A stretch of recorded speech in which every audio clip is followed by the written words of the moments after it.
Welcome to Here to Speak, the podcast where conversations connect communication, learning, and growth. I'm Megan Kraft, your host for today's episode. This podcast is brought to you by Autumn Oak Speech, Voice, and Hearing, rooted in care and focused on your independence. Whether you're a parent, a professional, or just curious about speech, language, and hearing, you're in the right place. So let's jump in. Today's episode is focused around Gestalt Language Processors. And before we jump in, I'd like to give a shout out to Meaningful Speech. All the information that is shared today is information that I learned through her course. So if you're interested in any of the information given, make sure to check out Meaningful Speech and learn more through her amazing course.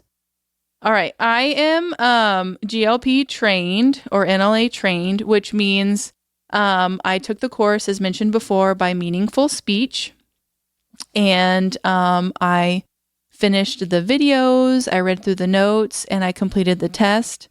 And her course just provided information on Gestalt, which we'll get into what that means.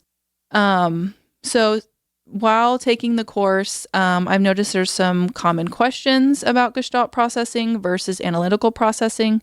So let's get started. What is Gestalt language processing and how is it different from typical language development? Back in graduate school, a lot of the courses we took provided information just on one type of language development. But many years later, we've now discovered that there are actually two types of language development. One would be the analytical, which is what we call like word babies. These are kids who learn development by single words, chunking the words together, and then slowly making longer phrases and then into sentences. The other typical language development would be Gestalt language processes. And this is what we call intonation babies. And they chunk or script phrases. And as they go through their development, you're teaching them to go from a phrase all the way down to a single word. So when looking at both, one starts at words and the other one starts at phrases, but we're still looking at language in a natural way, and they're both typical. All right, so moving into the next question, how can a parent tell if their toddler is a Gestalt language processor? The big key component here that's different than analytical language development would be the scripting, the echolalic, and your toddler will be copying like the intonation of something. So like when you say, all right, see you later, they might not always say, all right, see you later, but they're going, all right, see you later. So you can hear the intonation and the purposefulness within their phrase. They've caught onto your intonation, but they're not exactly picking up on the words. So that's a big key component. The echolalic, so you say something and then they say it back, or if you say something and then maybe 3 minutes, 3 days, or a week later, they imitate it back to you. Or a lot of toddlers will pull scripts from their favorite TV shows. So if you have a toddler that is really into a few TV shows and you're having a conversation with them and they start saying things from the TV shows, that's a big key component you can pick up on too for Gestalt. So the things I like to look for are imitating intonation, the echolalia, and then pulling scripts from TV shows. So echolalia was something that was mentioned in the previous question. And so moving into the next one, is echolalia a bad thing or is it part of normal development? Echolalia is part of normal development. It all depends on your child and how they are developing language. So as mentioned previously, there are two types of language development. So if your child is a Gestalt processor, you are going to see and hear the echolalia.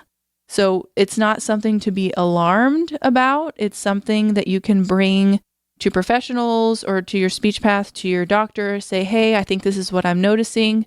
And then it'll kind of help move forward possibly in how therapy might look. So it's definitely a key component to watch and identify.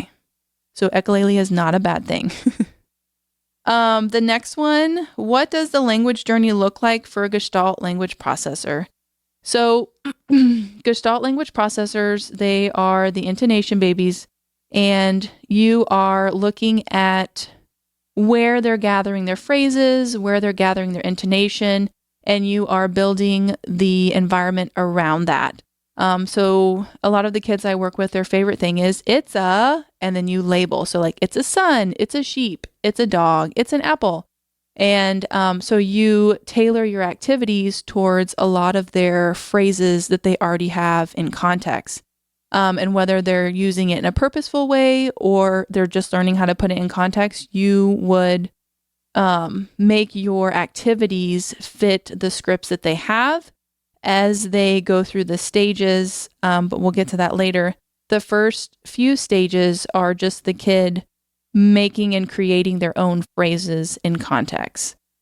So that would be the first part of their journey. You're building their language to have enough phrases, and then as they have enough language through the phrases or sentences, then you can later target grammar. Grammar is not something you focus on with Gestalt processors. That's something that comes later on in development. So just make sure we're building their phrases, their sentences, and making them functional in their daily activity. For the next one, how can parents support their Gestalt toddler at home? You would be doing the same thing that any other parent that I would recommend would be model for your kid, interact with your kid, give them a lot of verbal language, especially if you hear them in phrases, provide those phrases back. So like if you're eating, ooh, I'm hungry, let's try this. Ooh, that's tasty, I like that. Just giving them simple phrases that they can use in context multiple times throughout like one activity. And try and use a little bit of various ones with different activities just to help expand their language.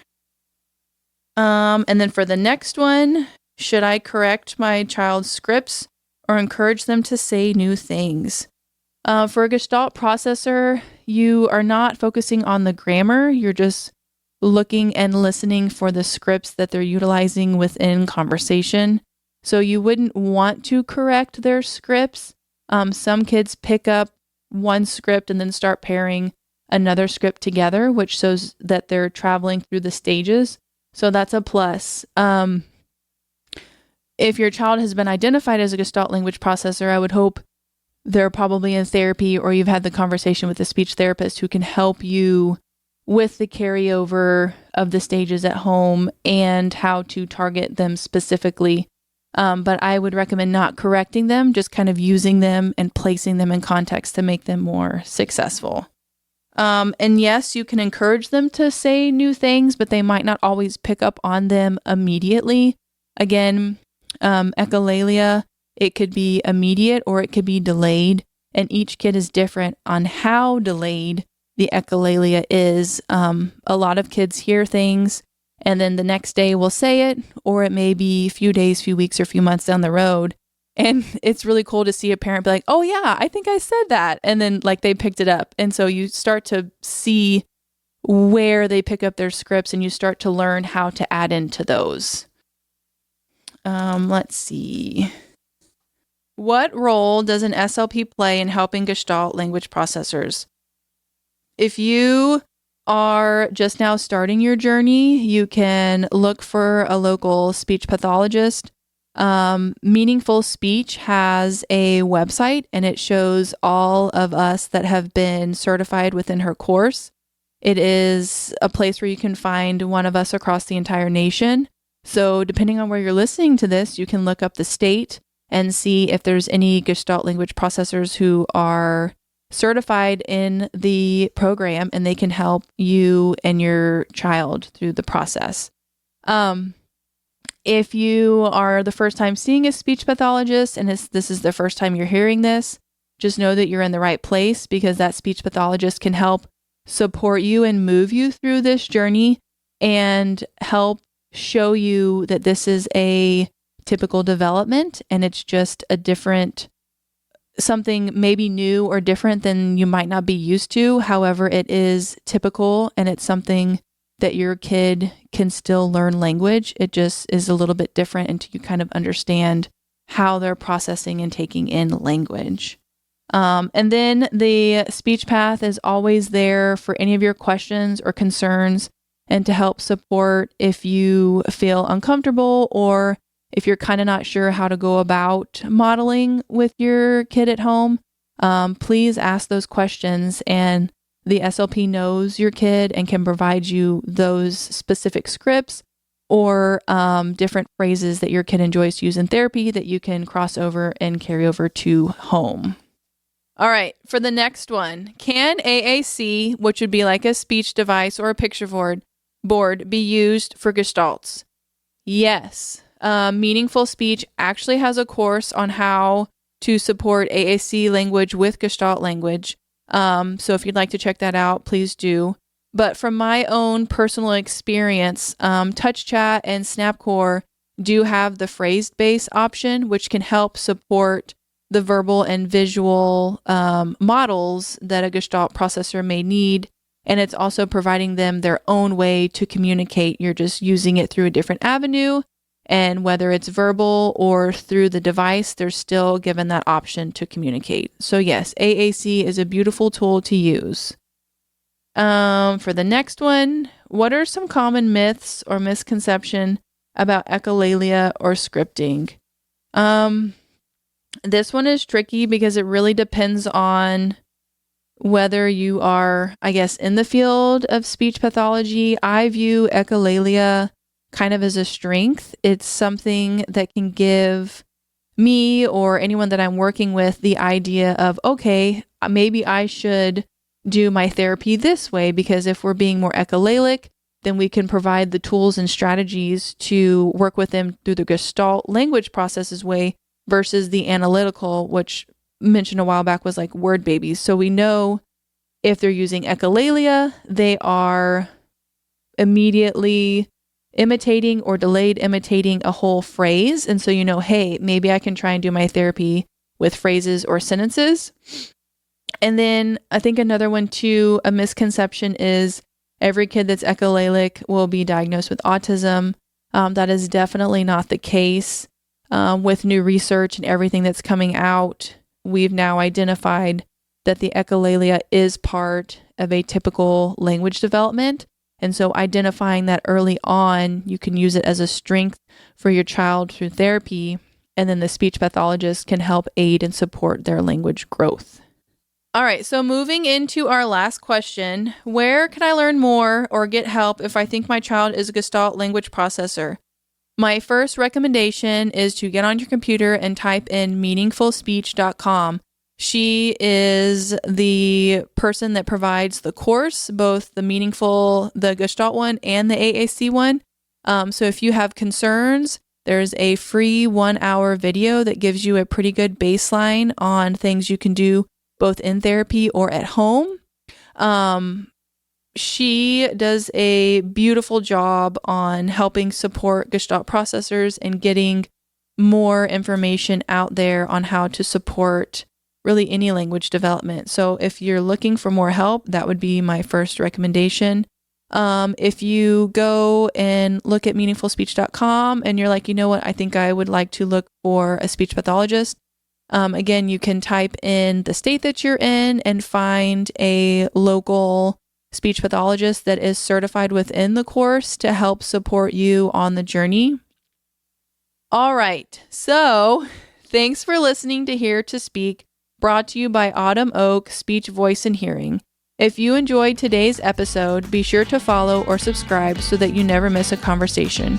For more information on Meaningful Speech and their course, it will be listed in the notes section of the episode. We'll be back soon with more insights, stories, and tools to help support every stage of communication. Until next time, thank you.